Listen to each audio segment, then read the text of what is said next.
Welcome to the Nerd Party.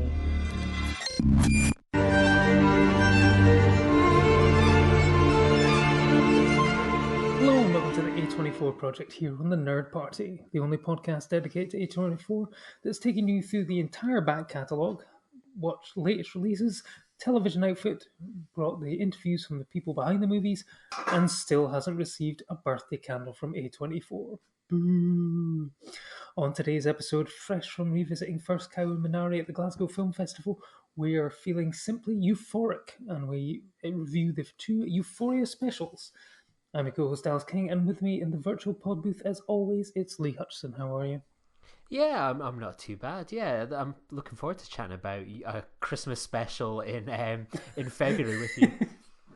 Well, it's time has no relevance or meaning anymore. Really, it's just all one long post-COVID world, isn't it?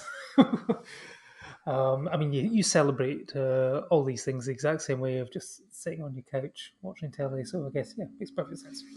But before we dive into the reviews for that, time for a spot of A24-hour news, and long-term listeners will know just how frustrated we get when we record an episode of the A24 project, only for A24 to drop some major news mere hours afterwards. And would you go and know it? It happened again. After last time's episode of Minari, basically the day after they decided to drop huge news in the A24, let's just say, rather unsurprisingly perhaps, are going to be distributing Ari Aster's third film, which is called Disappointment Boulevard, and will star Joaquin Phoenix in his second A24 collaboration, because he's going to be starring in Mike Mills' upcoming Come On, Come On. But this one has been apparently been rumored for a little while, but it was basically relying on Joaquin Phoenix signing on the dotted line, and that has now happened. And they've basically got the money together, and A24 were probably always going to be the front runners to distribute, giving a fantastic job they've done on Hereditary and Midsummer. And plot details are thin and sketchy at best, but can be described as an intimate, decade-spanning portrait of one of the most successful entrepreneurs of all time. So, Lee, you must have been excited by this news, yes? Yeah, I suppose it answers the age-old question, like, what do you do after you win an Oscar? And in Joaquin Phoenix's case, it's like, I'm going to make two A24 films in a row. So, yeah, I'm looking forward to bringing him into this universe of movies that we discuss. It's one of those things, like, my mind immediately kind of goes to something like Martin Scorsese's Aviator, or Joaquin Phoenix with something like kind of Paul Thomas Anderson's The Master, something that spans that kind of period of time. So, yeah, sketchy on the ground, but it's exciting. You know, I know Ari Aster can have be a bit divisive among some people, but I mean, we can see it from our listeners and people that tune in. Like, those are some of our most popular episodes and interviews. So I think we already have to start aiming to see if we can get Joaquin Phoenix onto the podcast to talk about working with Ari Aster in a couple of years.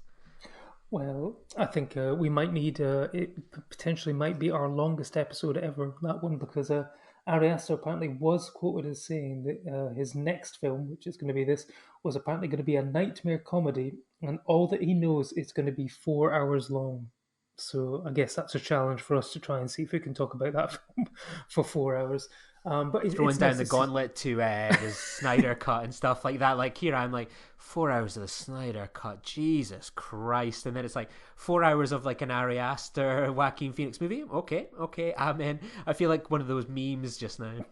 Yeah, well, it's nice to see Joaquin Phoenix turn his back on the DC universe and become an A24 stan, following the shocking treatment of the fact that they've basically just brought in Jared Leto to steal his "We Live in a Society" and all that. Basically, from the looks of like all the pictures of Jared Leto, it looks like he is now being styled after Joaquin Phoenix's Joker, rather than even had gone and had tattoo removal surgery in order to get rid of his ridiculous tattoos to look more like Joaquin Phoenix's one. What the hell is going on there? I don't know, but that's for another podcast. We're here to talk about A24, and we're talking about Euphoria. Now, as Lee mentioned, there was two specials over the festive period. Very cheery that it was. I mean, essentially, it's like the A24 version of It's a Wonderful Life, perhaps. Um, they take up the story 6 months after the end of season 1, where Rue decided not to skip time with Jules and instead went home and fell off the wagon in spectacular fashion and taking drugs again. Now, I'm not sure. It'd be interesting to know if these specials were always the plan, or if it was something that was put together due to the fact that season 2 could not start filming when they planned due to COVID. I mean, Sam Levinson and Zendaya have been very busy during the COVID lockdowns between these specials and also producing and filming and releasing Malcolm and Marie, which we have discussed on Filibuster. If you want to go and listen to Lee, myself, and our friend Laura talking about all the discourse out there, to the point where Zendaya also basically A24 style very rudely decided to drop major Malcolm and Marie news after we'd gone and recorded that podcast. Why she didn't come to us to give us the exclusive, we'll never know. Just shocking news.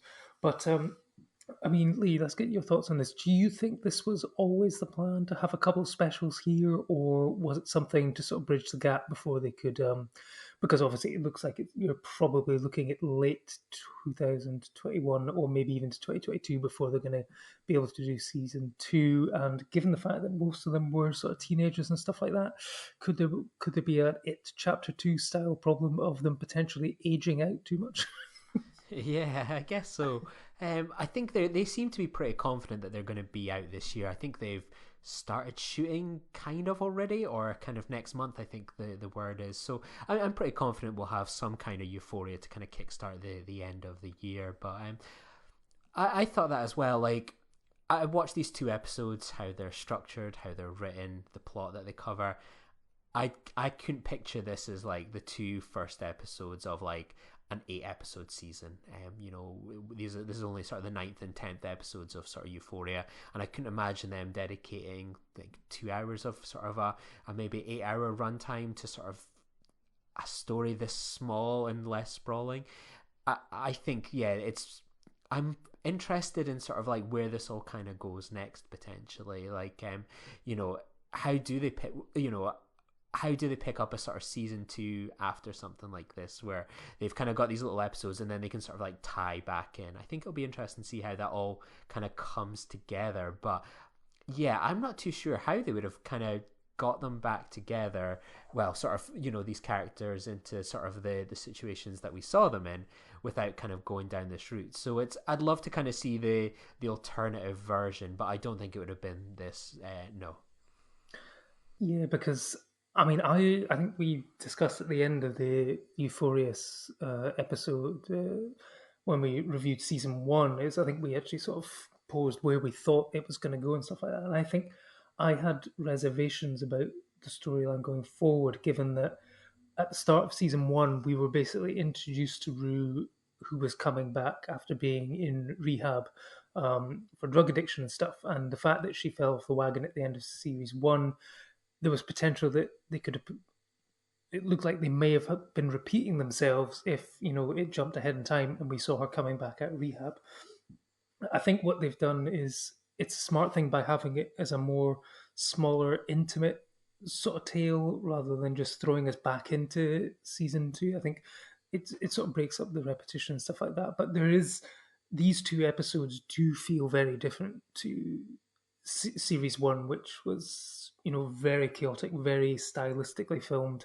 I think, as we said in that episode, it's basically the American version of Skins for any sort of UK Skins fans and stuff like that. But a lot of the the praise and stuff for Euphoria to begin with was down to Sam Levinson's writing, and then also the direction in the first couple of episodes, and that was down to director Augustine Frizzell.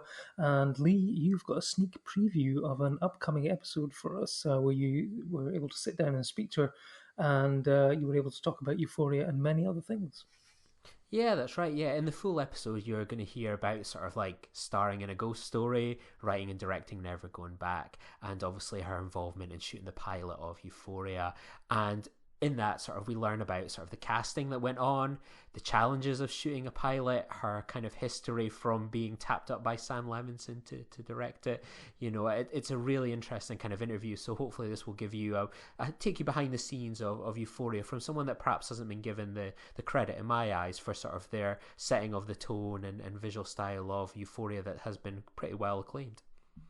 Kind of following that, when did you sort of first hear about the opportunity to direct the pilot for Euphoria?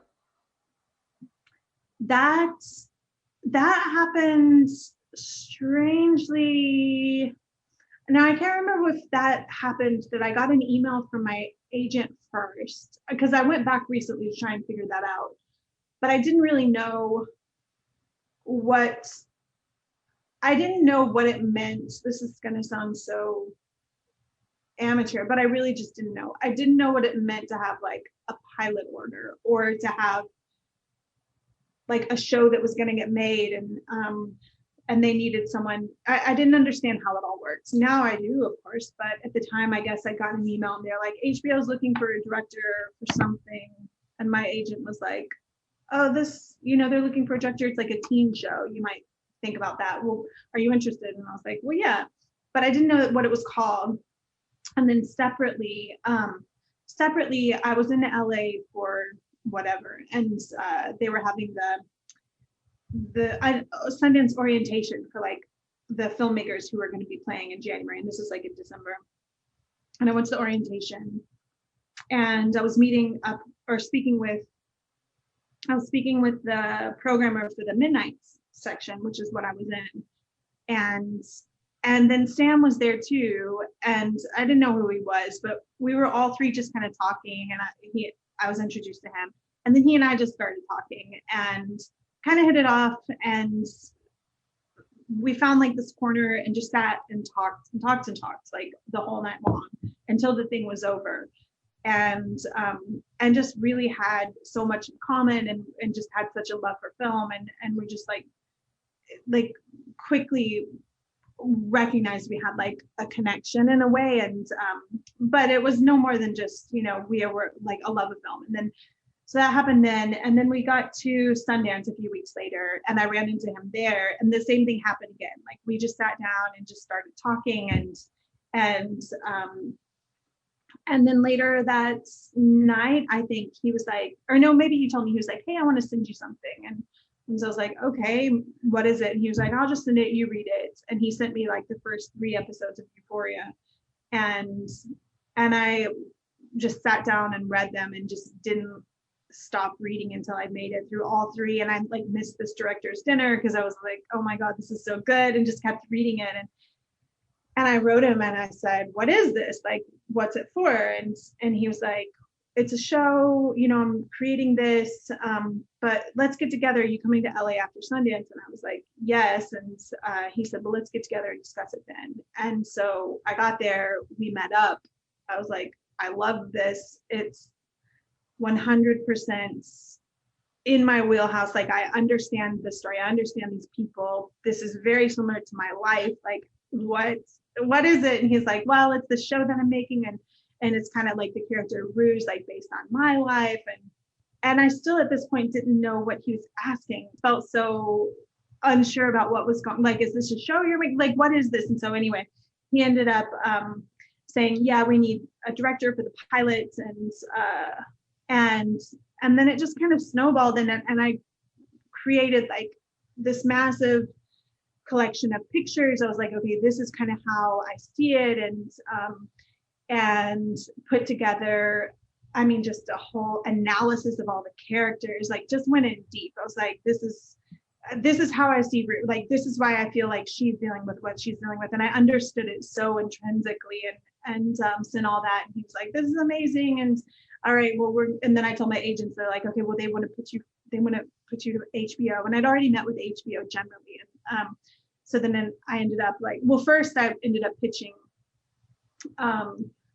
A24, who had just bought my film. And so it was very fortuitous that they had like knew of me and were familiar with my work and liked my film. So I pitched them on how I saw the show, and they were like, we love it. And then I went with the HBO and did like this massive pitch.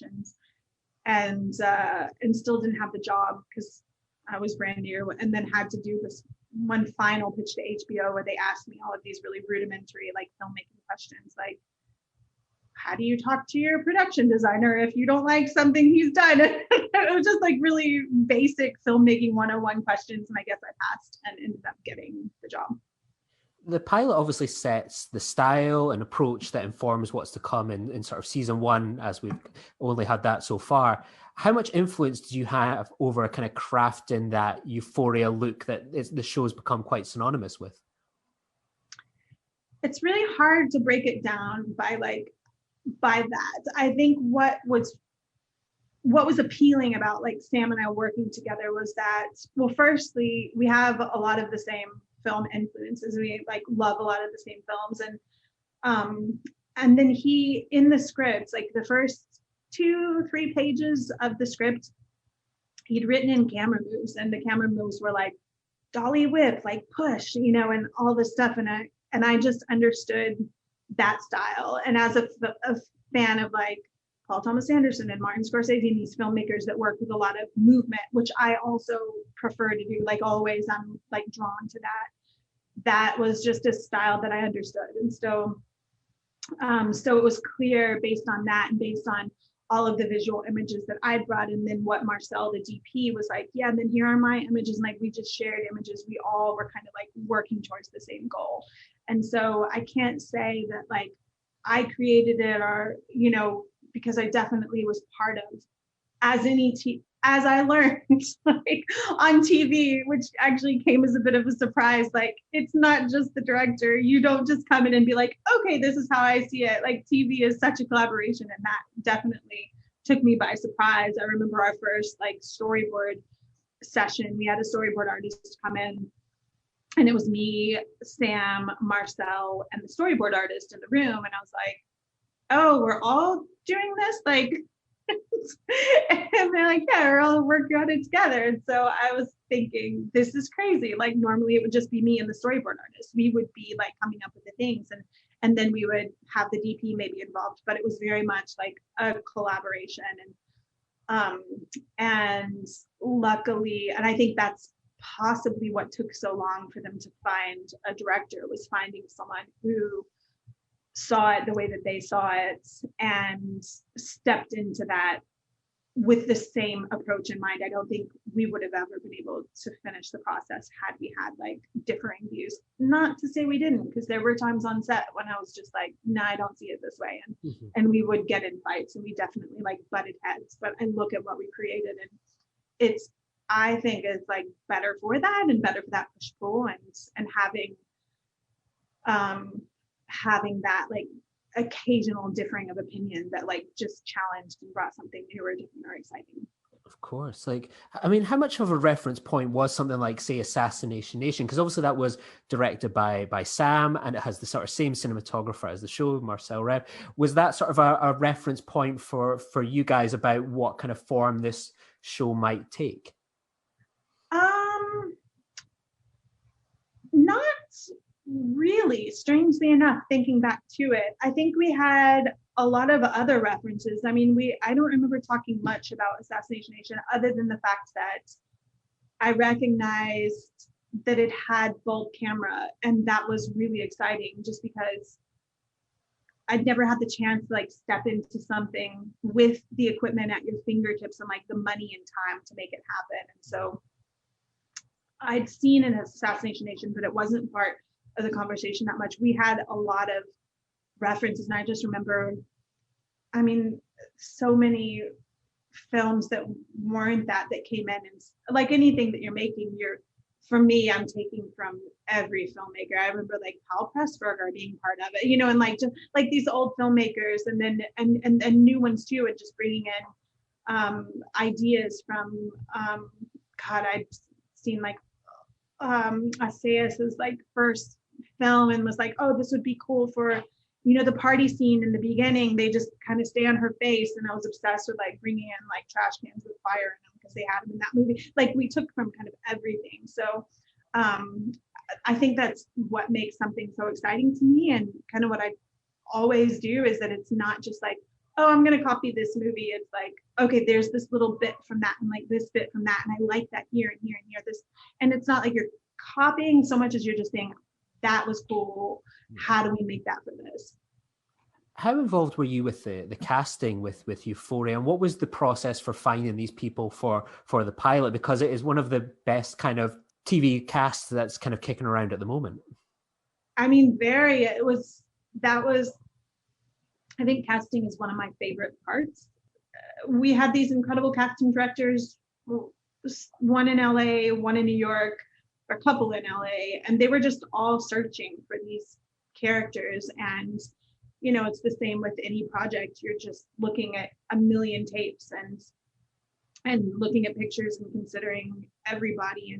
And so it's always just, I don't know what it is. I don't know how to explain casting other than you just kind of feel it out. You see them and you think they would either be right or wrong. And then you see them read and you're not looking at the read as like, oh, this is what they would do on set. You're looking at the read to say, do they have that thing? Do they have that thing that you're going to be able to bring out on set? Because auditions suck and like reading for an audition is never going to give you like a full idea about how someone's going to do it on the day. But yeah, it was huge. I was very, very specific about casting and actually fought a few battles to like get the cast that we got. And luckily Sam was like, we were lockstep in the whole thing, and he really trusted me to say, hey, this actor, I think this actor is going to be really good, and after everything, I think they're the one that we need. And so yeah, it was huge. And I love every cast member. I feel like we got everyone. There was one that I wasn't sure of, and then he ended up quitting or getting fired or something, and so we had to go back and reshoot all of the scenes with another actor, and that was kind of the only one. I remember in the process of casting him, I'd chosen someone else, and then we put him with Nate, and the guy that I really liked. It was another one of those things where you're like, okay, individually he's amazing, but next to Nate, he's not. They don't work, and so then we ended up going with this other guy. How long did you sort of spend overall sort of working on something like that? Because obviously working on a pilot must involve a hell of a lot more of a commitment, sort of being there at the start to kind of get it off the ground, then being sort of the director of the week, coming in, shooting an episode, kind of moving on in the circus in a way. Yeah, a long time. I mean, it was there from, like I said, like pitching it all the way through the first edit. And that was, I don't know, 4 months or something. A chunk.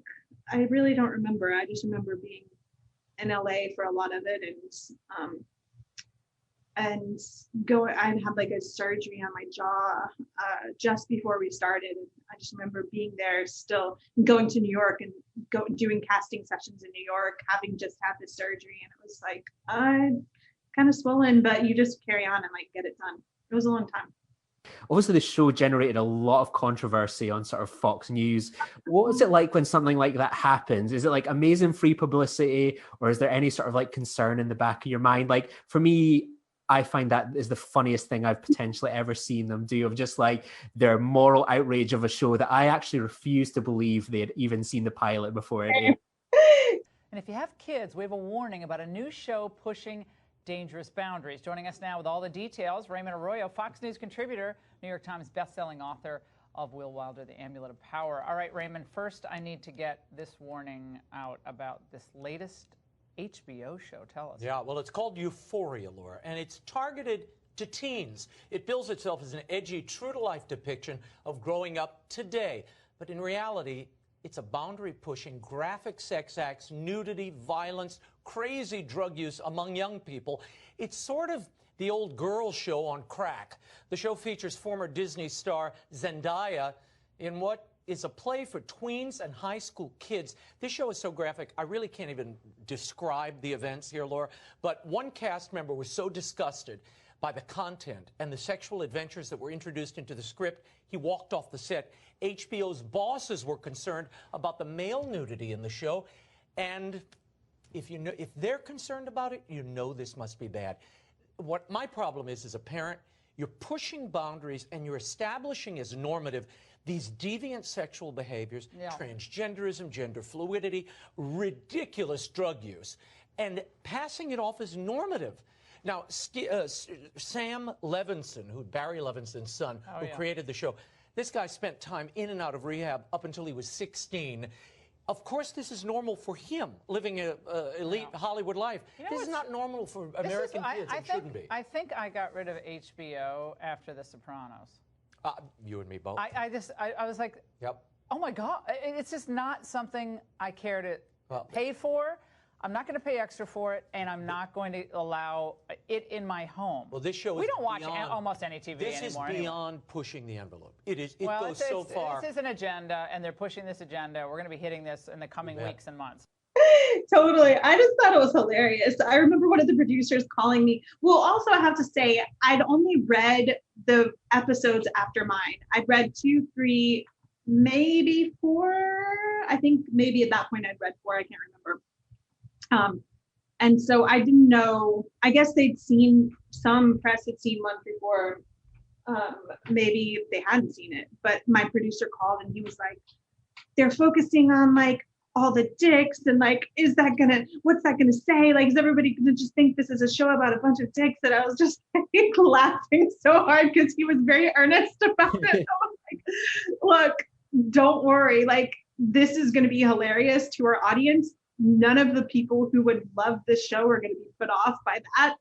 It's only going to fuel their desire to like turn it on and see it. And once they see it, they're going to see that it's more than just like, nudity. They're going to see that the scene in question has nothing to do with just showing a bunch of dicks. It's like very much about character. And so the way I always see it is if it's servicing the story, if it's servicing the character, people can get outraged, but at the end of the day, it all has a purpose and like makes sense, and your audience is going to see past the outrage. So I thought I was with you. It was really funny. Yeah, so good. I had a friend that just watched it all in like one day the other day because we've got nothing else to do. Like I went, check out this TV show, and then when they got to the end, I was like, and just watch this like video from Fox News and so on, and they were just like laughing away as well. It's like become the thing of like you watch it, but watch this prologue to Euphoria, this little Fox News clip. Yeah. Did you expect it to become this sort of this cultural and award-winning hit that it's become? I don't know. I know Sam did. Sam was like, this is going to be the biggest show of the world. And I was like, all right, I'm down. But like, I hope so. Like, I think when Zendaya signed on, I was like, okay, this is going to be a really big deal. The fact that Zendaya is on this and she's playing a character so different from anything we've seen, which was so exciting. And she's so brilliant. I thought, okay, this show is going to get attention. Also, we just came at it from a place of, I never watched TV. I've, to be honest, I've only seen episodes 1 through 4 of Euphoria because I'm just not a TV watcher. That's really embarrassing. I shouldn't admit that, but I watched 1 through 4. It's great. I just don't have like that thing in me that pushes me to keep watching TV. Every once in a while I will. I've got to be in the right mood for it. But so I think for me, I wasn't a fan of, not a fan. TV is great. I just don't have the patience to carry on through a whole season. So we approached it as filmmakers. And I think that was something, you see it now more than you have in years past. So many of these incredible filmmakers are coming onto TV and doing something different. But I think the fact that we didn't see it as having the boundaries of a TV show, we felt we had unlimited resources. We felt we needed to accomplish the thing that we were out to accomplish, and we were going to accomplish that. And having that like drive is what I think makes a good movie, and also what ended up making Euphoria so great. And Sam, I learned so much from watching Sam do that, from just being like, no, we're not going to settle for not having the days that we need. We need this many days, so give us this many days. And he's the type of person who just doesn't take no for an answer. And that was very exciting, and I loved having that experience. And I think he carried that on through the rest of the season. And it's funny because you hear about shows, I mean, anyone who knows about the process of making Euphoria, beyond the pilot was intense. It was very hard. It was very intense. But even beyond that, the show was a nightmare. I mean, it's like long hours. It's like perfection in camera. It's all these things that make the shooting experience really, really tough. And everyone behind the scenes will be like, oh my God, it's like this circus. It's like a nightmare. It's like, yeah, but at the end of the day, the people home watching it aren't like, I don't like it that much because they went over the number of hours they were supposed to shoot. Nobody's saying that. Nobody at home's like, yeah, but they went over budget. So is it really as good of a show? It's like, no. You just do those things. You deal with everybody bitching you out. You deal with being like the kid who's getting in trouble for going over budget and over time. And then you create something extra special. So great interview there, and again, just a sneak peek, just a tiny taste of what you can look forward to in an upcoming episode. And I know for one that I will be listening to the entire thing, and who knows? I think it's going to be an excellent episode to listen to, and like very excited to see what she can bring to A24 in the future. So the first episode of the two specials was called "Trouble Don't Last Always," Part 1, Rue. As we'll discover later on, that the second episode is not called Part 2 of anything, so therefore it's slightly confusing. But basically, this one takes place on Christmas Eve. It's like it's Shane Black. It's like it's a Christmas movie. It must be a Shane Black, but no, it's a Sam Levinson. And essentially, it revolves around, because potentially due to COVID settings and stuff like that, you need a smaller, more intimate tale. And the majority of the action takes place in a diner where Rue is speaking with her AA sponsor, Ali, played by Coleman Domingo, sort of reflecting on the nature of addiction and, you know, how she can move forward with her life if potentially she does, because it's hinted at that she is contemplating suicide, essentially sort of around about the number of pills that she had stockpiled in order to take that time. So Lee, I mean, we've discussed that we weren't really sure what we were expecting with these episodes. I mean, what did you make of this more sort of intimate, grounded version of Euphoria? Yeah, I really liked it. I mean, I know that we've seem to be pretty big kind of fans of sort of Euphoria. I think it's one of those things, like, I know there's been like discussion, especially sort of like, it's hard not to like think about these two episodes and think about something like Malcolm and Marie as well. I mean, they're like very much three similar things, you know, kind of small cast, shot in kind of COVID, and ultimately very different. You know, you think of Assassination Nation, how does Sam Levinson follow that with his directorial kind of work? Well, it's Malcolm and Marie, something with a small cast, very intimate, and, you know, you think of like Assassination Nation, it is like wired to the moon, frenetic, young cast, you know, it's intense, much like kind of Euphoria. And then you sort of have this opportunity where, you know, I kind of mentioned it when we talked about Malcolm and Marie. I was like, I'm kind of bored of the genre of like, we are going to go have sort of like COVID episodes and COVID movies and stuff like that. But I like when you get like creative talents that will, you know, do their best to go, well, you know, we're probably blessed that we can do COVID testing. We can make something with small units. And I've really enjoyed these episodes. And the thing that really stuck with me is something I can't remember if it was me or you posed in our first episode on Euphoria, was like, do you relate to these characters? And by and large, we were like, no, apart from that geeky white guy, like none of us relate to them. But like I found myself really relating and seeing quite a lot of myself in these episodes, which was quite strange for me. I think if we had a traditional Euphoria season 2 opener, I would be struggling to see myself in these characters. And I'm not someone that uses drugs. I've not ran away from a lover. I've not done anything like this. But there's aspects that I could just see myself where, you know, it's one of those things, like, it's the same with a lot of things now. Like, when were these episodes kind of written? Yeah, there was probably an element of them kind of before COVID and stuff. But the reality is there's, you know, these things influence how people are kind of thinking and feeling. And I saw aspects of how I was feeling. Like, you know, unfortunately at Christmas, like I was, you know, I had to spend it on my own, you know.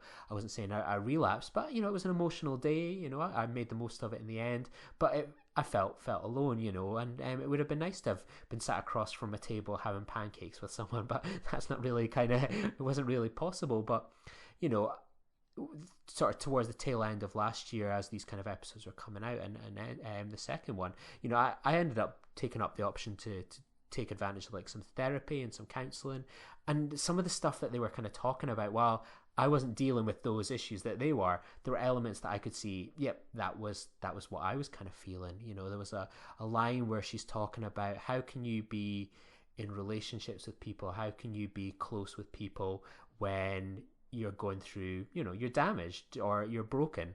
And I've felt elements of that in sort of the past year with lockdown and other things that have kind of gone on in my life. And there's aspects of like that where it's like, how can you move on with life? How can you get to positive destinations when you're in places like that? And I saw elements of that in kind of with Rue, and then a bit into sort of the second episode, I was like, obviously that is someone that is literally in a therapist room.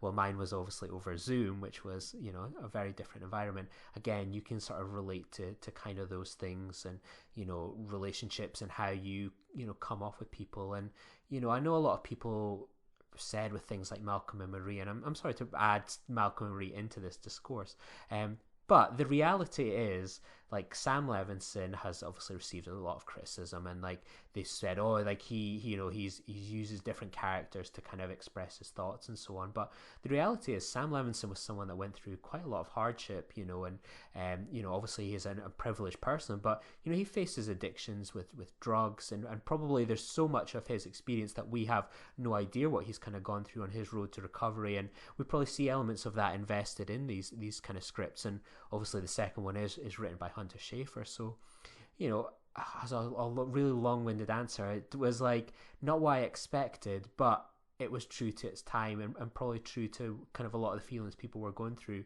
in isolation and lockdown, with heartbreak and damage. And, for once with Euphoria, and probably won't be something I can probably see in season 2, but I really related to it, and I found that quite powerful. And I actually watched the part 1 with Rue twice, and, at first I thought, okay, that was fine, it was interesting, watchable. But the reality when I watched it the second time, it was like, yeah, it sunk in, I kind of relate to Rue a little bit, but I'm not going to take cocaine in the toilet.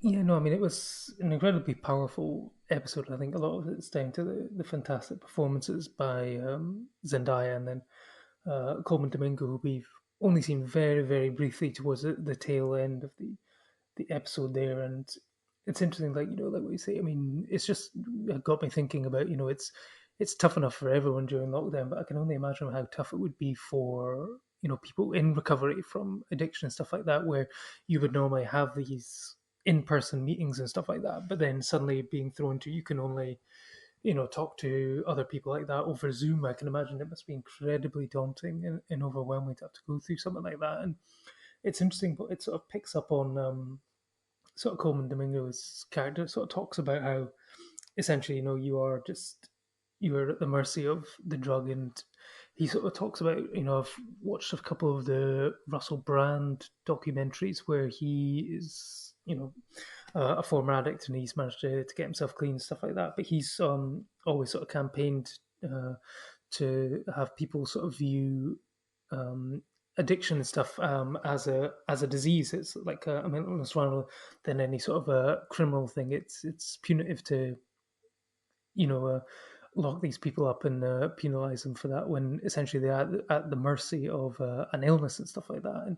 And Ali's character sort of talks about how the drugs and stuff change you to the point where he's got this incredibly compelling backstory about where he opens up to Rue and sort of says he always sort of hated his father for being abusive to his mother, and then one day he was abusive to his wife, and it sort of changed him and then alienated him from his family and stuff like that. And he's now working towards building bridges again. And like you say, it's that kind of stuff always hits home a lot harder at Christmas time.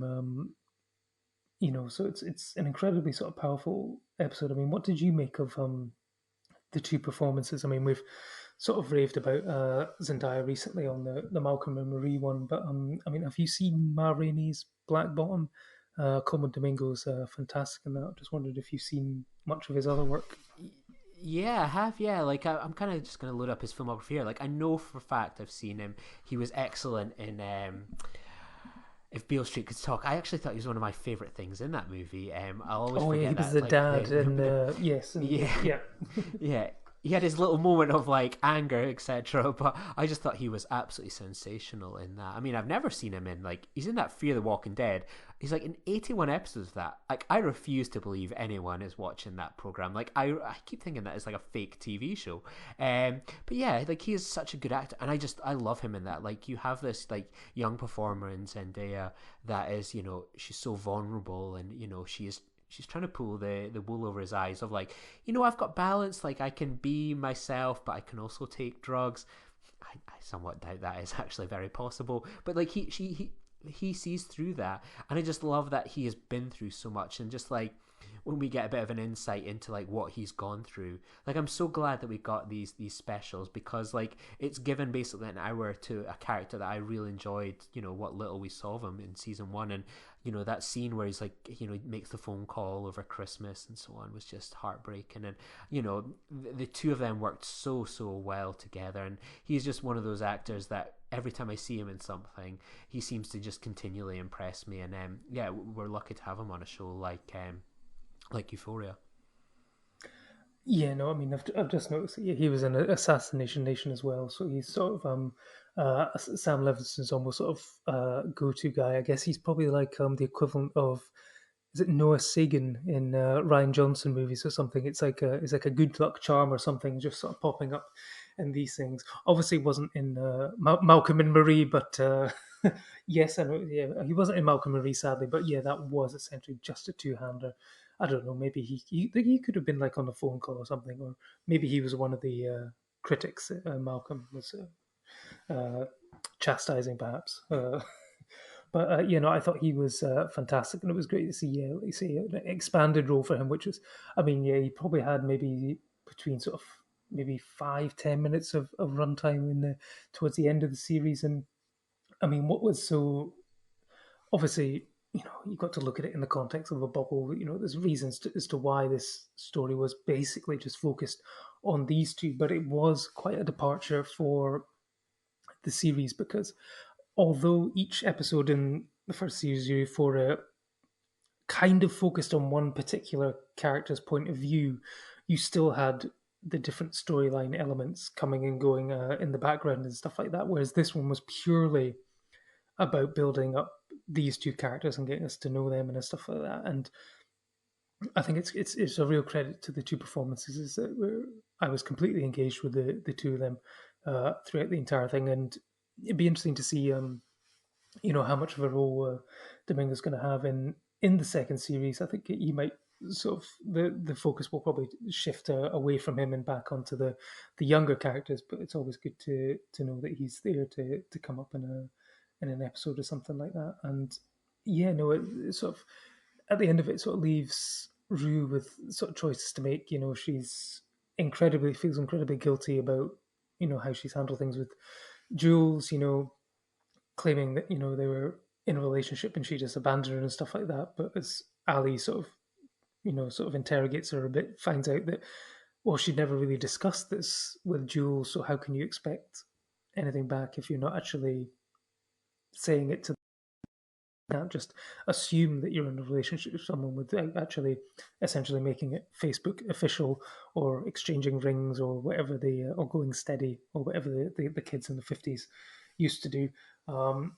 So that's where we sort of leave that one, and then we move into the second episode, which was F Anyone Who Is Not a Sea Blob.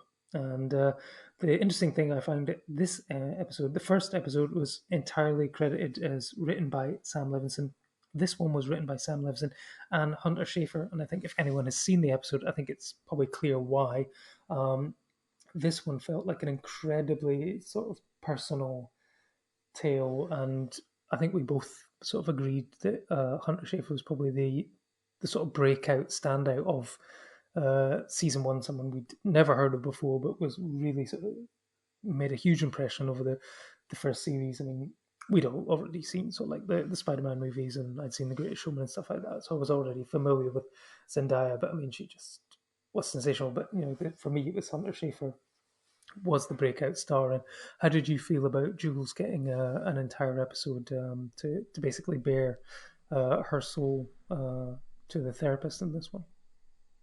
Yeah, I think it's really interesting, and like in this episode in particular, where like Jules was the breakout. I think they probably saw that kind of lightning in a bottle quite early on when kind of making Euphoria. But it'll be interesting to see when it gets to like season 2, kind of like who they see from kind of the responses to season 1, having a kind of full season behind them, who they're going to kind of play up a little bit more. And I think we'll 100% be seeing as much as we did in sort of season 1 of Jules, but I think we'll see more of Alexa Demi as well, for example. So yeah, like it felt only natural if Rue gets an episode, Jules gets an episode, in terms of these two characters, where I think if people think of like Euphoria, it's these two characters. It's Zendaya on the posters and a lot of the marketing, but it seems to be Jules, that it's the people that are doing the makeup that seem to be taking the fashion tips from, seem to kind of follow on Instagram and so on, and seems to be someone where it's someone that is trans, that is out there in kind of public, and a lot of people can see on the TV and relate to, which is great. So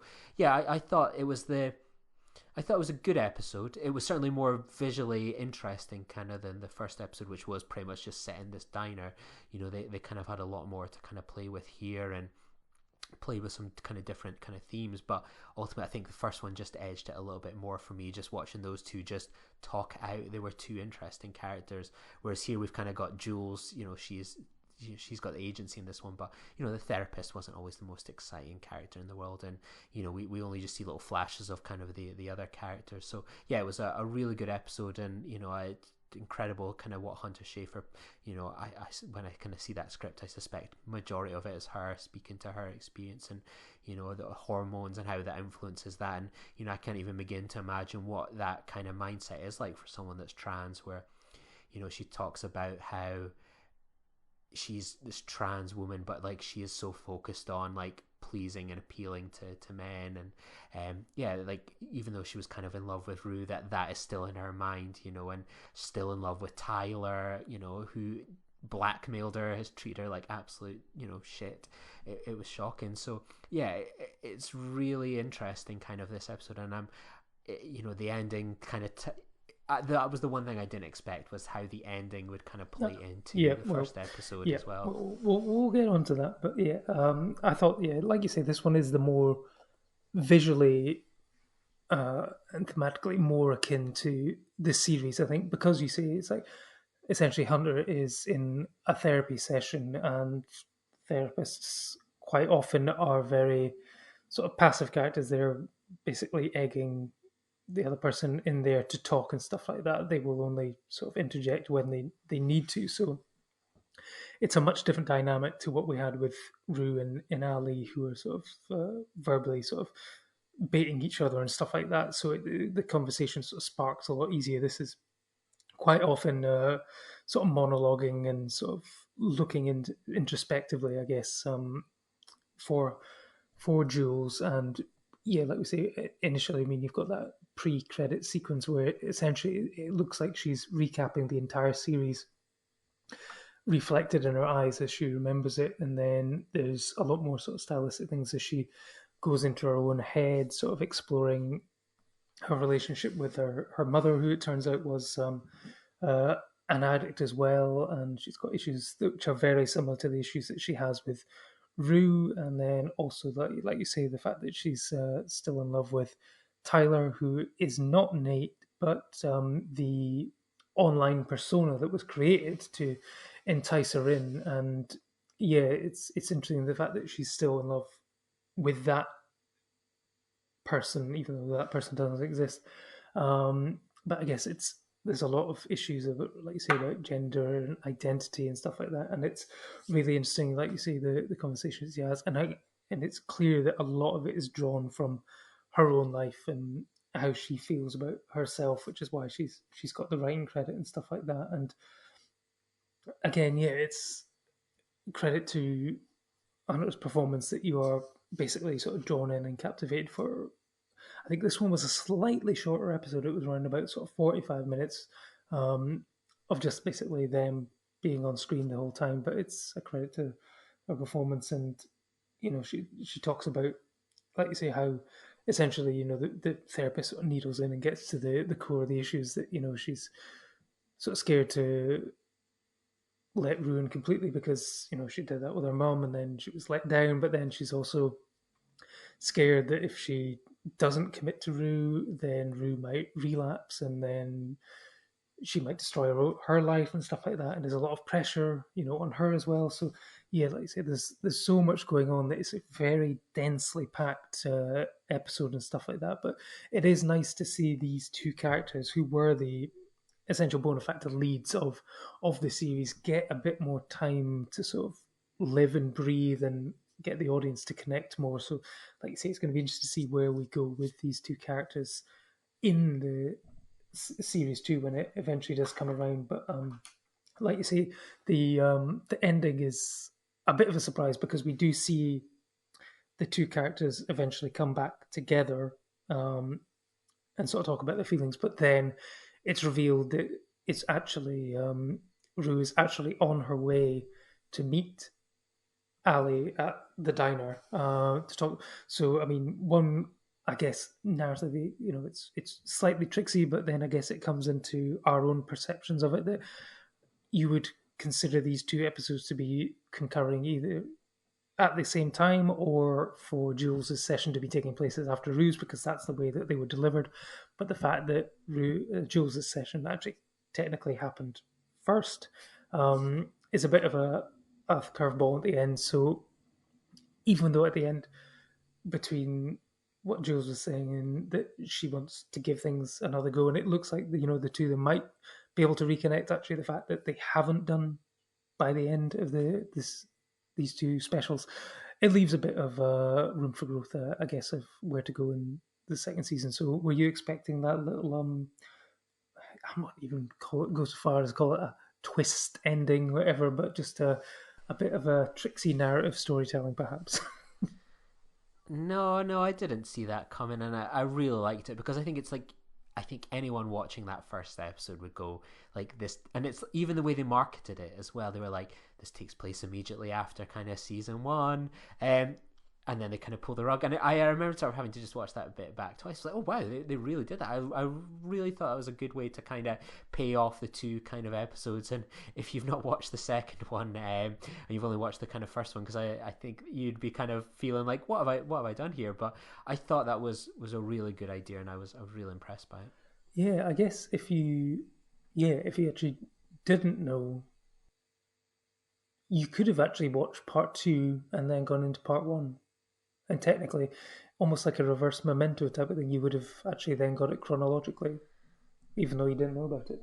That would have been a good idea to do. Like, I feel like I'm probably going to do that before season 2 comes back, because like it's an easy show to kind of skip through, and watch. So I might do like season 1 and then watch part 2 and then part 1. Like that's it. We're looking at maybe being stuck in lockdown until like late June. I am going to make the time to do that. Yeah, because I think here in the UK, unfortunately, you may have just missed your chance. Well, certainly if you've, let me just check my TV. Technically you've got 1 day left as of recording now on Now TV. So unfortunately, by the time this airs, you won't be able to watch it on Now TV, but I think it might still be available on Sky Atlantic in the UK. It's obviously on HBO Max. So if anyone's getting HBO Max for I'm going to say, for some people, long awaited, for other people, couldn't care less, 4-hour long version of the Snyder Cut, then you can also tune in and watch some Euphoria as well. But does these 2 episodes whet your appetite for season 2? And would you like more of this style? Or do you think this is just a self-contained COVID bubble and we'll be returning to the more chaotic, frenetic storytelling and visuals cinematography of season 1 for season 2 when it rolls around? I think so. Like it's like a palate cleanser for now. It's, I suppose, like I'm trying to put my mind, head in the mind. Like I'm probably trying to think of like Gonzo and stuff like that. Things like that. I probably think like you could probably have that, like you have like that drug high and then you have like that crash, and like this is this is it, like this is your pancakes, this is your detox, and then we're kind of going straight back into it, because like you don't have a cast like that and not kind of go pretty wild and crazy. So I think it'll be interesting to see what season 2 is going to shape up for. Like I can't wait to see a lot of the gang back, you know, Barbara Ferreira, as I mentioned, Alexa Demi, you know, Eric Dane, you know, all that cast, Maud Apatow. Like it's just so good. I can't wait to see more of the Euphoria folk. And I know Euphoria has its detractors, but like it's just impossible not to be gripped by this amazing cast, and I can't wait to see kind of what they're all going to get up to kind of next, and where the season will go. I'm sure it will definitely be 100% insane and wild. Yeah, no, I think like you say, you know, episode 1 was the rager party, and then there's always going to be a come down, especially if you're like me and you're 40 odd. I mean, it was almost exhausting watching season 1 of Euphoria, that you do need that sort of come down, that crash. It's like that hangover episode where you're just like, oh, I don't know how these kids can do it. But yeah, I'm sure they will be back on the rager for season 2. Well, of course, you know, they bring in the COVID storyline where they're not, it mirrors real life, and these kids who've been locked down for a year and want to get out and start partying again, whether they wear masks or not. Who knows where it could go? There's so many options now. It's do you reflect real life or do you not? I guess we'll have to wait and see. But in the meantime, we will be, what is next actually for us in terms of A24? I guess we'll have to find some more TV shows. And oh yes, Moonbase 8. Yes, we've got the Moonbase 8 episode coming up. Then I think we're probably going to do a few comedy specials. But we'll find plenty of content to keep us going until June and July, when we finally get to Zola, and of course the long-awaited Green Knight. Oh, it's not at South by Southwest. I thought it was going to be, but no, they've apparently A24 want it theatrical only, so who knows then when we're going to see it. But here in the UK, apparently that's going to be the end of May, according to the roadmap ahead. Whether that's the same in Scotland, I guess we'll find out soon. But hey, that's all politics. That's boring.